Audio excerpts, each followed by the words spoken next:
முன்னொரு காலத்தில் ஒரு சிறிய கிராமத்தில் ஒரு மர்மமான கிணறு இருந்தது. அந்த கிணற்றின் நீர் எதை கேட்டாலும் கொடுக்கும் மாய சக்தி கொண்டது என்று மக்கள் நம்பினர். ஒரு நாள் கோவிந்தன், மாதவன் மற்றும் கந்தன் என்ற 3 நண்பர்கள் கிணற்றின் அருகில் விளையாடிக் கொண்டிருந்தனர். கோவிந்தன் செல்வந்தனாக மாற ஆசைப்பட்டான். அவன் கிணற்றில், எனக்கு ஒரு பெரிய மாளிகையும் நிறைய பணமும் வேண்டும் என்று கூறினான். அடுத்த கணமே அவன் முன் ஒரு அழகான மாளிகை தோன்றியது. உள்ளே கணக்கற்ற செல்வம் குவிந்திருந்தது. மாதவன் பலசாலியாக மாற விரும்பினான். அவன் கிணற்றில், நான் உலகின் மிக வலிமையான மனிதனாக மாற வேண்டும் என்று வேண்டினான். உடனே அவனது உடல் தசைகள் பெருகி பார்ப்பதற்கு அச்சமூட்டும் வகையில் வலிமை பெற்றான். கந்தன் சற்று வித்தியாசமாகச் சிந்தித்தான்.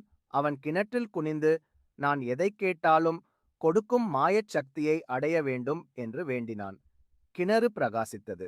கந்தனுக்கு அந்த மாய சக்தி கிடைத்தது. கோவிந்தன் தனது மாளிகையிலும் செல்வத்திலும் மூழ்கினான்.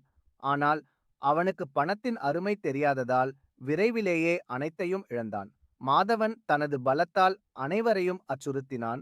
ஆனால் தனிமையில் தவித்தான். கந்தன் தனக்கு கிடைத்த மாய சக்தியை நல்லவற்றிற்கே பயன்படுத்தினான். மக்களுக்கு உதவியது, கிராமத்தை வளப்படுத்தினான். அவனது உதவியால் கோவிந்தனும் மாதவனும் தங்கள் தவறுகளை உணர்ந்தனர்.